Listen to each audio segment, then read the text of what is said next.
Hello, Maverick fans. Welcome to another edition of the Mavpuckcast. I'm Jason. And I am John. And we have real hockey on the ice in front of us to talk about. It is so nice to have the season back.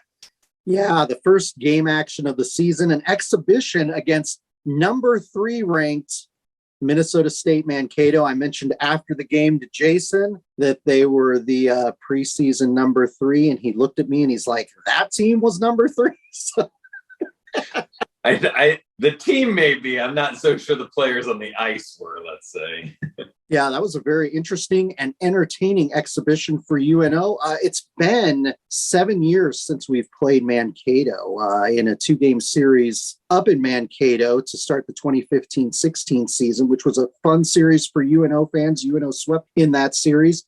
But this was an exciting way to start the season, a little unusual. Normally, we exhibition against the Canadian schools. So it was kind of fun to get an exhibition against a top NCAA Division I hockey program. Going into the game, what did you think? What did you think early stages of the game? UNO comes out. They start the game with a power play, which is really unusual to start the game. But we had a little interesting situation where Mankato got a lineup roster violation for having a guy out doing warm-ups before the warm-up period began for both teams on Saturday night. What interested me about that was the number of people who were like, this is a new rule. I'm like, no, it's not. Like, it's not a new rule. Because I know I've heard of this before. I don't remember. It was a long time ago, and I don't remember if it was a penalty night. But I know that teams have gotten in trouble for having players on the ice before warm-ups. Yeah, this was new to me. Now, and a lot of people were saying that this was a new rule. And I don't know if it's a new rule in NCAA Division I hockey, or if we just thought it was a new rule because we hadn't heard of it before and it was the first time they called it. But it was a very interesting thing to have happen and very peculiar and unusual. So we had the 2-minute power play, and we were all kind of scratching our heads at that point. But we'll take a power play right off the bat in that exhibition game. And but anyway, what did you think looking at the team early on in the game?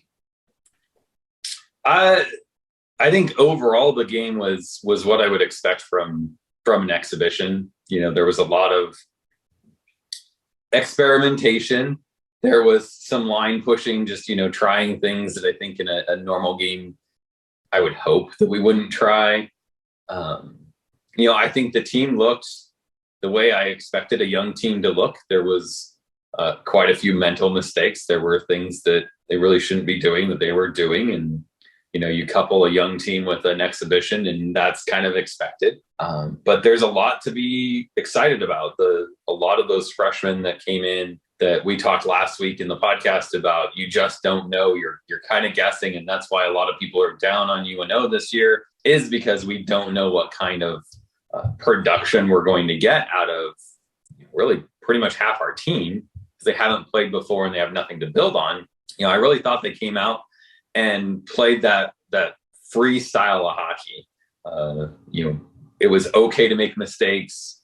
They were, out there flying around, making opportunities, not worrying about risk and things like that. And, that's the kind of stuff that might catch some teams off guard this year. When I look at the team, there were 2 things I noticed. I thought puck control and passing in particular were good during this game. And when UNO struggled last season, and has struggled in any season, it's puck handling and passing tend to not be very good. So I thought this team moved the puck very effectively in the offensive zone. I was impressed with a number of the younger players. Jacob Slipek comes to mind in that. Ray Fust comes to mind. Those were 2 guys that I was impressed with during this game, but really there were a lot of great performances. There were also players with new numbers. It was so weird seeing Cameron Berg wear number 17, because when I think number 17 after the last 4 seasons, I'm thinking Taylor Ward. So we got to see two of our new goaltenders this year. We got to see Jake Kuharski and we got to see Simon Letkochi in nets. Basically, each goaltender got half of the game. So it was kind of fun to see them. You could tell that there was a little off-season rust there for both of the goaltenders. So it was nice to see both of them get game action. And it was nice to see our veterans like Cameron Berg and Ty Mueller in there. So Ty Mueller started off the goal scoring for UNO. It was at the 5-minute mark of the first period, and I was glad to see him. He's one of my favorite players. I'm wearing my Ty Mueller Leap for a Cure jersey to honor him. But what other performances did you like during that game? And do you want to talk about some of the other goals that were scored? Yeah, a lot of the same guys you mentioned. I liked LeMay. I thought he played pretty solid. I really liked the game of Caden Bolson. He was from his first shift, he was in the play. He was making things happen.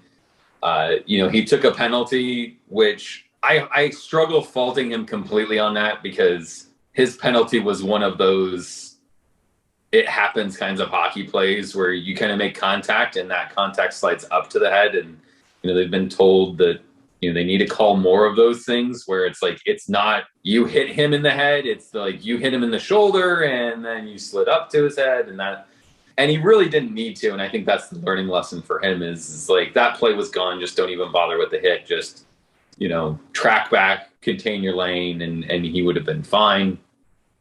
So I'm not too worried about the penalty, but hopefully, he kind of straightens those things out because his offensive game, he was moving the puck well. He had some really good setups that didn't go. And then he ended the game with his opportunity on the power play, which was just a really like a snipe. And I'll start my campaign, but I think it'd be interesting to see him and Weiss and maybe Mueller or could even see like Sullivan or someone on that line, between Bolson, it looks like he's got a pretty good shot. And he can pass real well. Like to see the two of them with, a perennial setup artist like Weiss out there, that could be an interesting point. I thought it was really effective that they put Weiss on the point on the power play. I think, seeing everything up there for a guy that has, really good hands and some skill at passing the puck, it showed. And this team could be really dangerous on the power play if we get some finishes. And he set up a couple guys on goal mouth feeds and cross ice setups where they broke the house and they just didn't finish. And if these guys start to find a way to finish off, 2 of 5 power plays and stuff, like teams are going to have to start playing. We've talked about this in past years and stuff. Like when your team has a good power play, defensively, you have to play different against that team because you can't play so tight. And late in the first and into the second, Mankato started playing us tighter.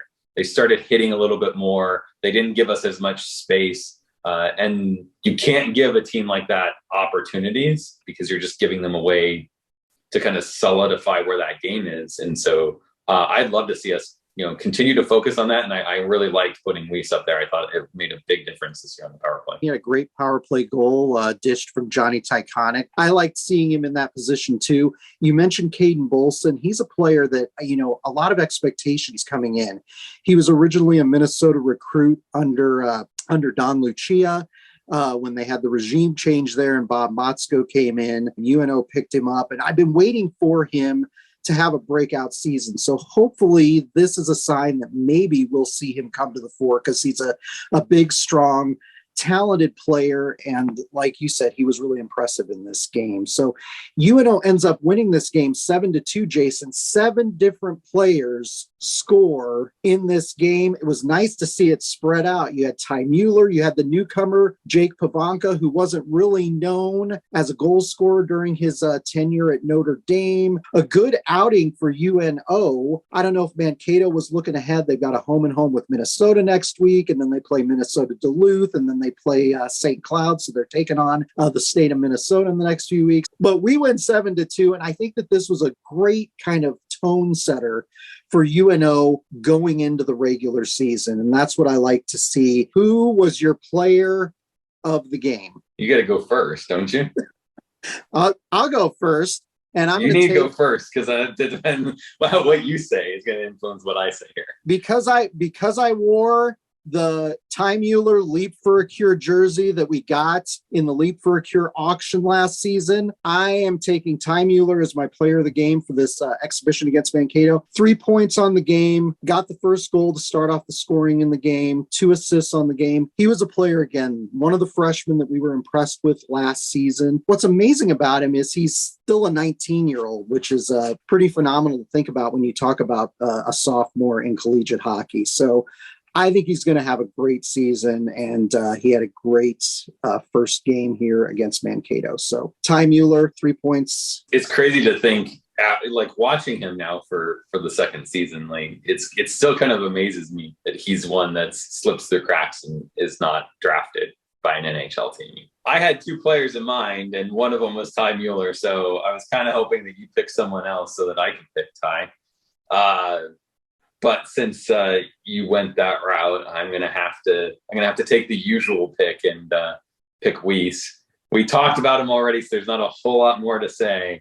But we talked in the last podcast and stuff too about how he had to come out and be the senior. He had to be kind of a driving force, and there were a lot of times where he controlled the puck, he gained entry, he allowed his teammates to kind of set up. In the past, especially early on in his career, he kind of wanted to move things a little bit faster, and there just wasn't the setup there for it. The system kind of wasn't in place for that, and so it's nice to see him really kind of be the super senior that we need him to be and drive that play. And hopefully, he keeps this up because that's going to be a good thing for UNO down the stretch if he continues to kind of bring along these younger players. I will be interested to see how many games in a row Jason picks Tyler Weiss as his player of the weekend.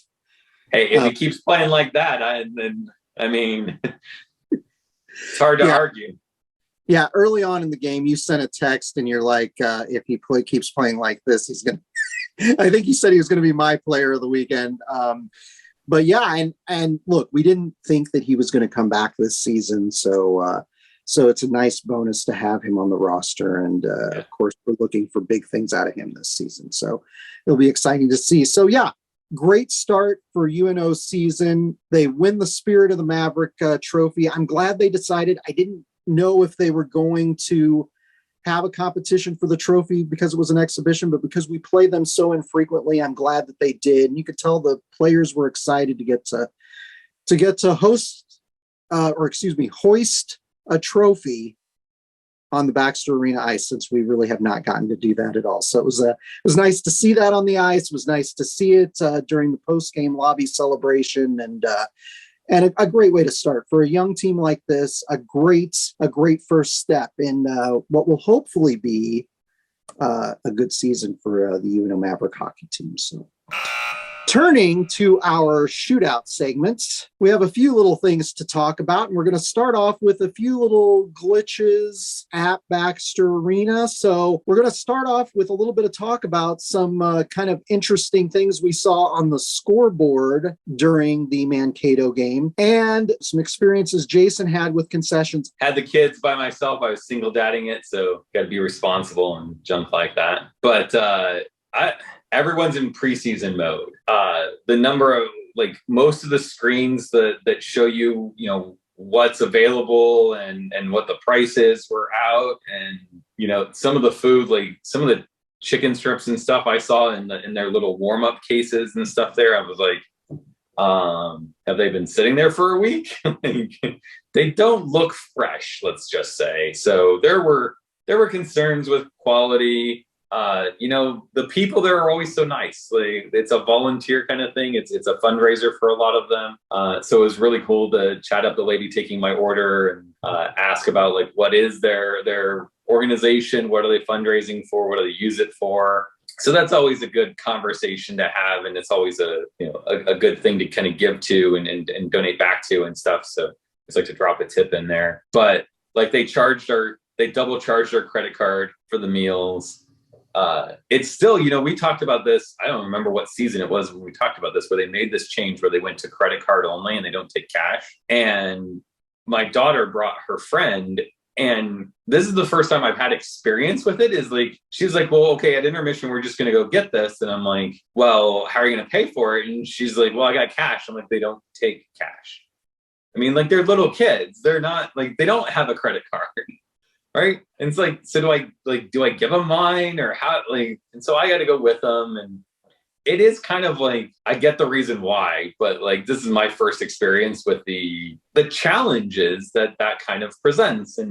And so I don't know what the solution to the solution for it is, but it is I do kind of feel your pain. It is kind of annoying that you can't just, hand them cash for something, even on the carts and things like that, like the Dippin' Dots and the Chick-fil-A's and stuff like that that's out there. So hopefully they get the screens worked out and they get, the food availability and stuff. There were things that they were telling people that were ordering in other ways that there were things they didn't have. And it was the first period of a game that there wasn't a ton in attendance of. So you start thinking, like, how are we going to do when Duluth and North Dakota and stuff come to town? We'll see. And I'm sure they will. Like, that's one of those things you're always confident they'll figure it out. Yeah. And, you mentioned the cash at concessions, and obviously that issue started during COVID as a way to have less, touching and handling of material, right? It is really difficult when you bring kids, because a lot of times you want to send them out with money and let them get concessions. We've had a number of friends who are like, I don't want to send my kid out with my credit or debit card.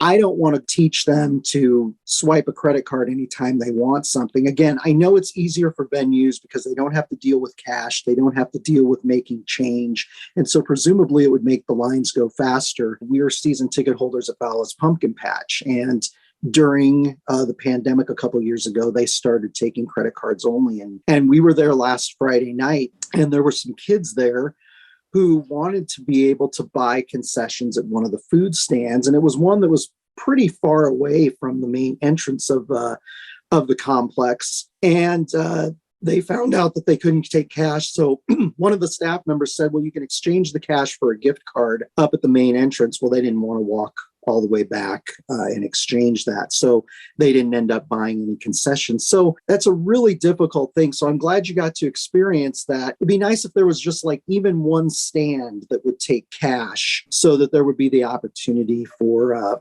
folks who want to send their kids out with cash to get something, or for folks who don't use credit cards to be able to buy concessions.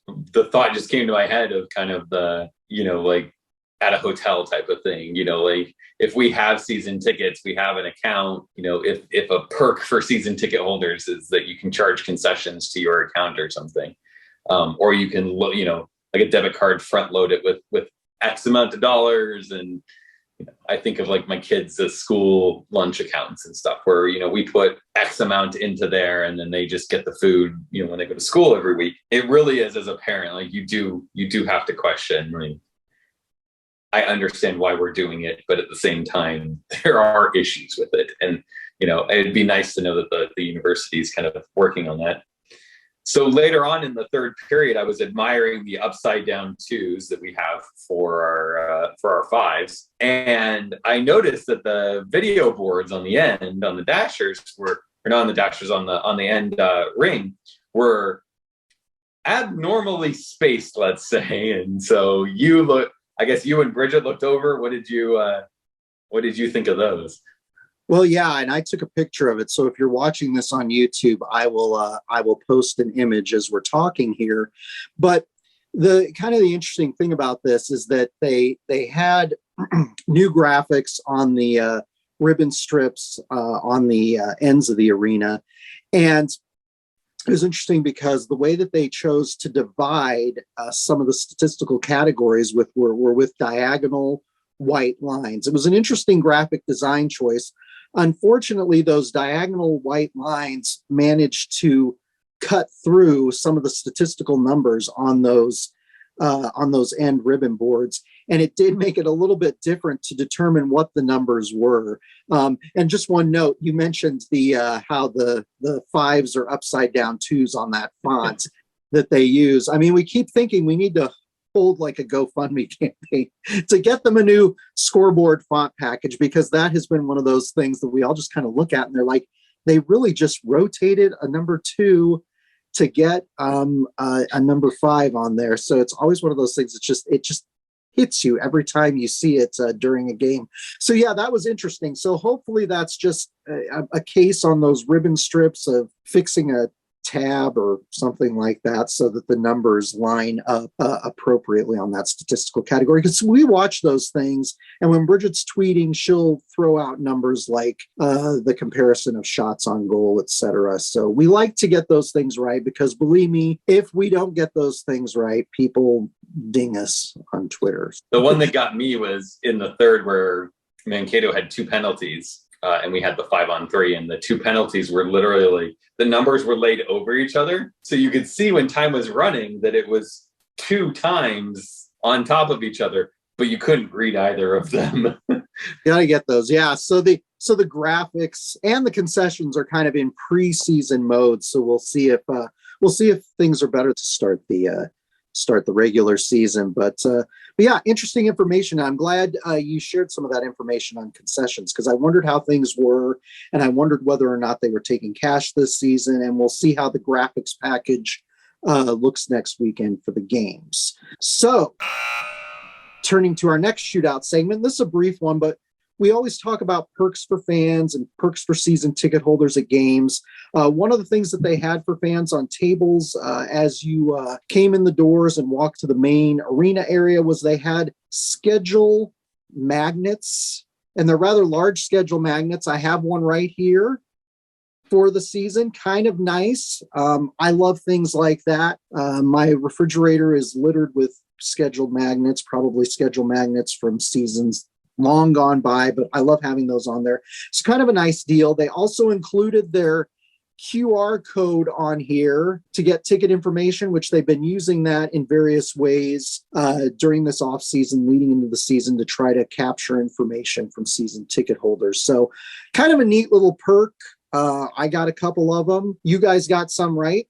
Absolutely. Yeah. I love to get those little things. So it's just little things like that. I enjoy those little swag merch opportunities. So I wanted to point that out, because I thought that was a neat little deal that they had this season. And it's a nice looking schedule magnet. It's not normal just list. They've got the logos for the teams on there. So kind of a neat deal. It's big, so it really stands on people's refrigerators. As a designer, I was kind of hoping you give some feedback, because I looked at it and said, like, I really like this. I thought they did a really good job. You know, there's the guy, one of the players, with his stick over his shoulders. You know, it's all black, right? So we're really, you know, leaning into that color choice, which I appreciate. But then instead of just like, you know, wimping out on something where it's just like date and time and name of opponent or something, like, they put those logos on there, those graphics, and they change them for non-conference versus conference. And I'm like, I thought they did a really good job of thinking through like a good way to present that.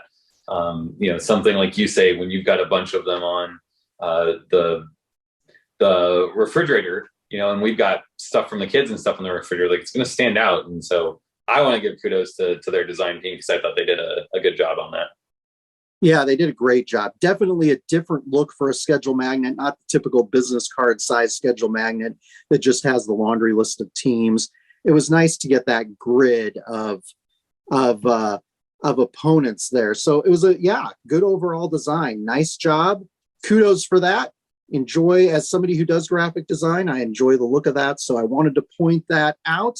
So turning to our first regular series of the season, we've got Niagara coming in. It's been a long time since we've played Niagara. I can't remember the last time we played them off the top of my head. But we've got them in here for a 2-game series. Niagara out of Atlantic Hockey. They went 11-22-3. Having the number 3 team in for an exhibition, we played really well. We won 7-2. It'll be interesting to see if the guys can put that same effort in this series against Niagara. What do you think going into this series? What do you think about UNO's chances to start the season in their first 2-game series? I think you mentioned the key, and the key is that they have to come out playing this like it's an NCHC game.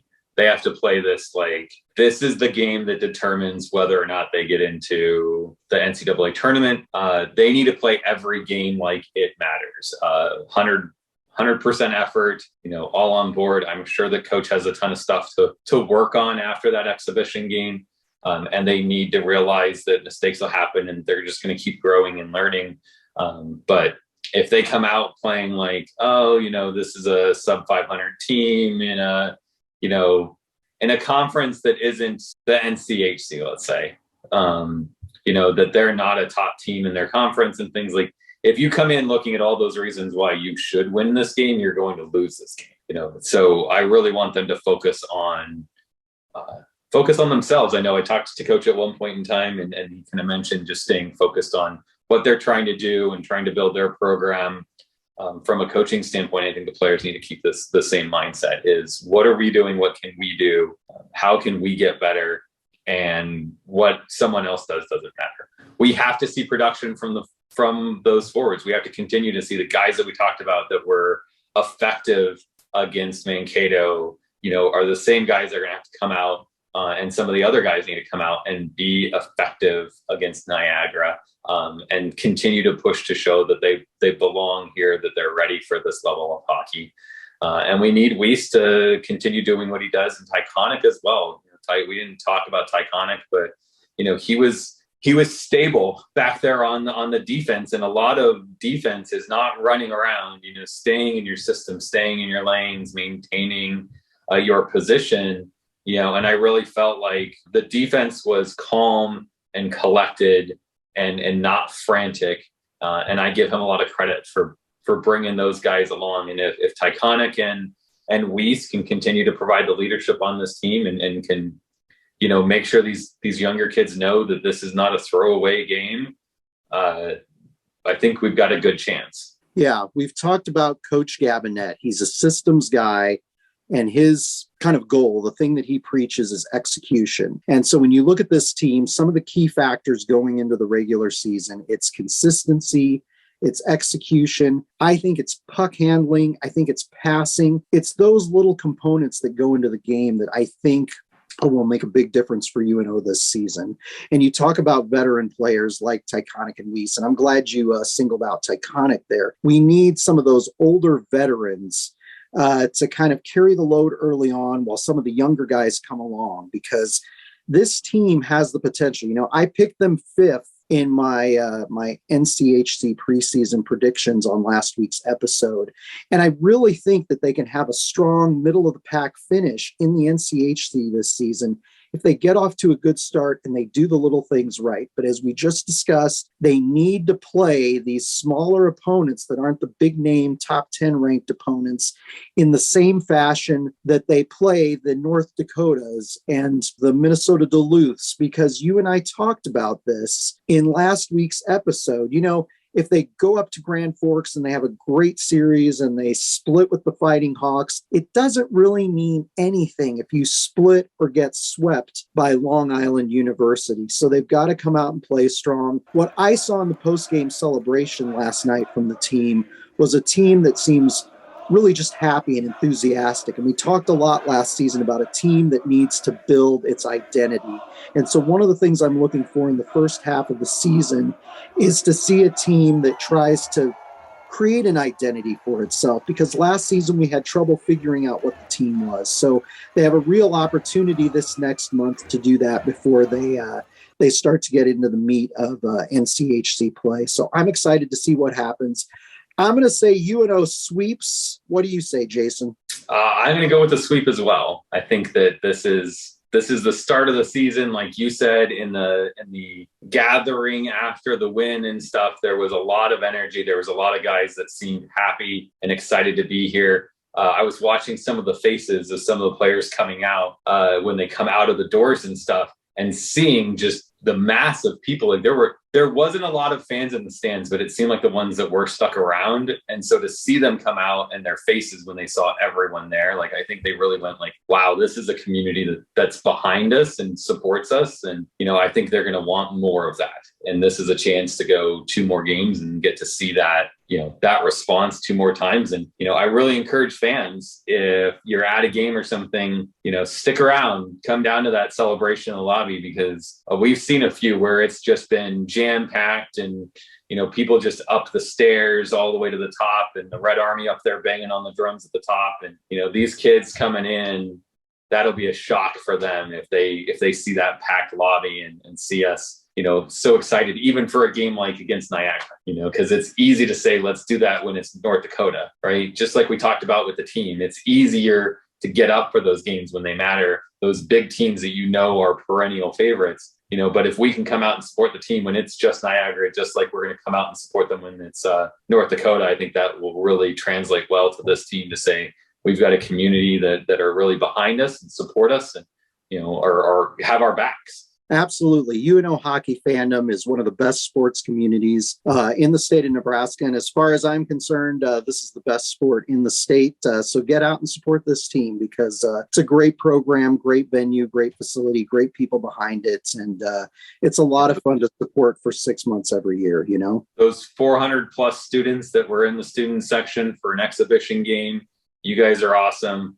I want to see you at every game. That's right. They said 402 students, which happens to be our area code on phone numbers here in Omaha. So I thought it was great. That was a great student turnout for an exhibition game in early October, because you expect the students to come out for North Dakota, but coming out for a game like that is really, really important. So great job by the students, and hopefully we continue to see the sport, because I thought that was a really good crowd for a game this time of year, and hopefully things just get better and better. I know they have new folks working to market this team, and I'm excited about what they're going to do. So it'll be great. So hopefully we see everybody out this weekend to see Niagara. 7:07 p.m. both nights at Baxter Arena. Should be a lot of fun. So until next time, Jason, go Mavs. Go Mavs.